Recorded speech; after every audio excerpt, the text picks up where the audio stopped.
আসসালামু আলাইকুম রহমতুল্লাহ। সম্মানিত দর্শক, আমি মাহমুদুল হাসান শাহেদ আপনাদের স্বাগত জানাই আপনাদের প্রিয় ইউটিউব চ্যানেল সাহিত্যবিদে। বাংলাদেশের ইতিহাসে ১৯৭১ সালের মুক্তিযুদ্ধ একটি গুরুত্বপূর্ণ অধ্যায়। কিন্তু অনেকে আজও প্রশ্ন করেন, বাংলাদেশ জামাতে ইসলামী কেন মুক্তিযুদ্ধে অংশ নেয়নি? এই প্রশ্নের উত্তর কি আমরা ঠিকভাবে জানি? আজ আমরা এমন এক বই নিয়ে কথা বলবো যা এই প্রশ্নের বিস্তারিত ও দলিল ভিত্তিক উত্তর দিয়েছে। বইটির নাম পলাশী থেকে বাংলাদেশ। লেখক অধ্যাপক গোলাম আজম রহমতুল্লাহি আলাই। এই বইটি পড়লে বাংলাদেশ জামাতে ইসলামী কেন মুক্তিযুদ্ধে অংশ নেয়নি এবং সেই সময় তাদের অবস্থান কী ছিল, সব প্রশ্নের জবাব আপনি পেয়ে যাবেন।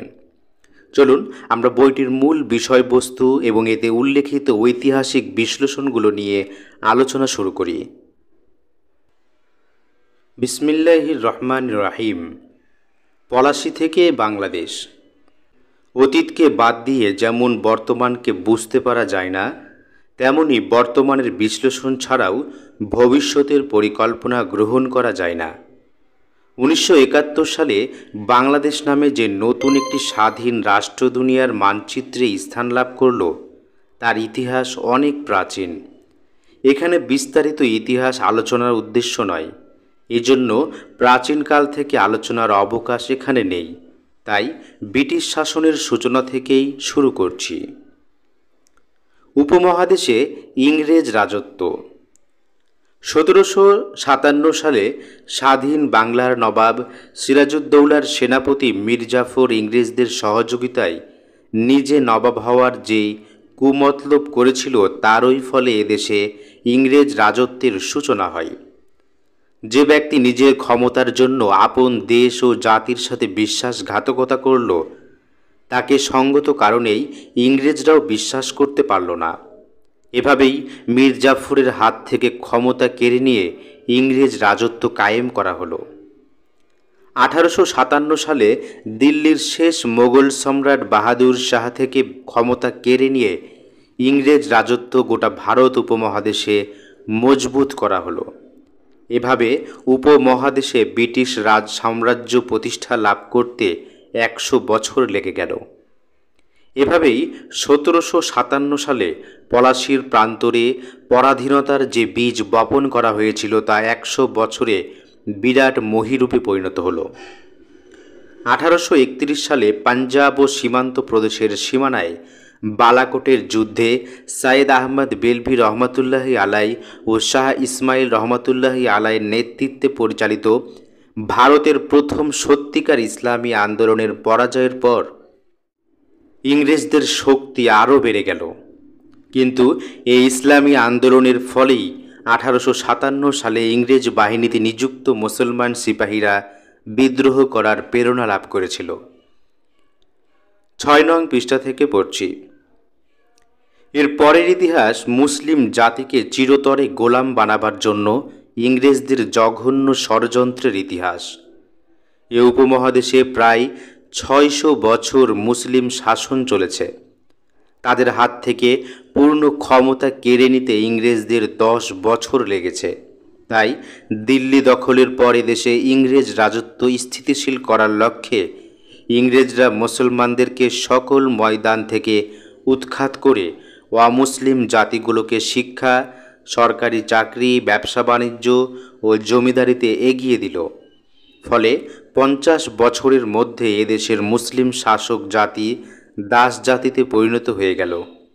ইংরেজ লেখক উইলিয়াম হান্টারের দি ইন্ডিয়ান মুসলমান বইটি এই কথার বিশ্বস্ত সাক্ষী। বাংলাদেশে ইংরেজ রাজত্ব। বাংলাদেশ থেকে ইংরেজ রাজত্ব শুরু হওয়ায় বাঙালি মুসলমানরা প্রায় ২০০ বছর ইংরেজদের গোলামি করতে বাধ্য হয়। ইংরেজের মুসলিম দমন নীতির ফলে বাঙালি মুসলমানরা দুই ধরনের গোলামির জিঞ্জিরে আবদ্ধ হয়ে পড়ে। একদিকে তারা রাজনৈতিক ও প্রশাসনিক দিক দিয়ে ইংরেজদের অধীন হয়ে পড়ল, অপরদিকে অর্থনৈতিক ও সাংস্কৃতিক দিক দিয়ে এদেশেরই ওই সব অমুসলিমের পদানত হতে বাধ্য হলো যারা ইতিপূর্বে মুসলমানদের প্রাধান্য মেনে চলত। অমুসলিম জমিদারদের অত্যাচারে ও সুদে টাকা লগ্নিকারীদের শোষণে মুসলমানদের যে কি দুর্দশা হয়েছিল সে কথা একালের মুসলমানরা ধারণা করতেও অক্ষম। স্বাধীনতা আন্দোলন। শিক্ষায় দীক্ষায়, ধনে দৌলতে, প্রভাব প্রতিপত্তিতে অমুসলিম জাতিগুলো অগ্রসর হবার পর ইন্ডিয়ান ন্যাশনাল কংগ্রেসের পরিচালনায় ও অমুসলিম নেতৃত্বে যখন দেশকে ইংরেজের গোলামি থেকে স্বাধীন করার আন্দোলন শুরু হলো, তখন অর্ধমিত অবস্থাও মুসলিম জাতি তাতে সাড়া দিল। ইংরেজ বিদ্বেষ তাদের মজ্জাগত ছিল, কারণ তাদের হাত থেকেই ইংরেজরা ক্ষমতা কেড়ে নিয়েছিল। কিন্তু কিছুদিন যেতে না যেতেই মুসলিম নেতৃবৃন্দ বুঝতে পারলেন যে এই স্বাধীনতা দ্বারা ইংরেজের অধীনতা থেকে মুক্তি পেলেও মুসলমানদেরকে অমুসলিমের অধীন হয়েই থাকতে হবে। গোটা ভারতে তখন 40 কোটি লোকের মধ্যে মাত্র 10 কোটি মুসলমান ছিল। তাই গণতান্ত্রিক সরকার কায়েম হলেও সংখ্যালঘু মুসলমানরা চিরদিনই অমুসলিমদের অধীন হয়ে থাকতে বাধ্য হতো। 1935 সালের ভারত শাসন আইনের মাধ্যমে ব্রিটিশ সরকার যখন কেন্দ্রীয় ও প্রাদেশিক আইনসভা কায়েম করে জনগণের নির্বাচিত প্রতিনিধিদের হাতে স্বায়ত্তশাসনের নামে আংশিক ক্ষমতা তুলে দেবার ব্যবস্থা করল, তখন মুসলমানরা পৃথক নির্বাচন ব্যবস্থা আদায় করে কিছুটা আত্মরক্ষার বন্দোবস্ত করল। মুসলিম জনগণের প্রতিনিধি যাতে শুধু মুসলিমদের ভোটে নির্বাচিত হতে পারে সে ব্যবস্থার নামই পৃথক নির্বাচন। যুক্ত নির্বাচন ব্যবস্থায় মুসলিম ও অমুসলিমদের মিলিত ভোটে নির্বাচন হলে কংগ্রেসের অমুসলিম নেতাদের মর্জি অনুযায়ী কিছু সংখ্যক মুসলিম আইনসভায় নির্বাচিত হলেও জাতি হিসেবে মুসলিমদের কোনো পৃথক সত্তা থাকবে না আশঙ্কা করেই মুসলমানরা পৃথক নির্বাচন দাবি করেছিল। 1935 সালের ওই আইন অনুযায়ী 1936 সালে যে নির্বাচন হয় তাতে ভারতের 60টি প্রদেশে কংগ্রেসের শাসন কায়েম হয়। পৃথক নির্বাচন ব্যবস্থা চালু ছিল বলে অবিভক্ত বাংলাসহ 4টি প্রদেশে মুসলিম জনসংখ্যা বেশি থাকায় আনুপাতিক হারে এই 4টি আইনসভায় মুসলিম সদস্য সংখ্যা অমুসলিমের চেয়ে বেশি হয়। 8 নং পৃষ্ঠা থেকে পড়ছি। মিস্টার জিন্নাহ মুসলিম জাতির নেতৃত্বের দায়িত্ব গ্রহণ করার পর মুসলমানরা তাকে কায়েদে আজম শ্রেষ্ঠ নেতা হিসেবে বরণ করে নেয়। তারই নেতৃত্বে এবং মুসলিম লীগের উদ্যোগে 1940 সালের মার্চ মাসে লাহোরে ঐতিহাসিক মহাসম্মেলন অনুষ্ঠিত হয়।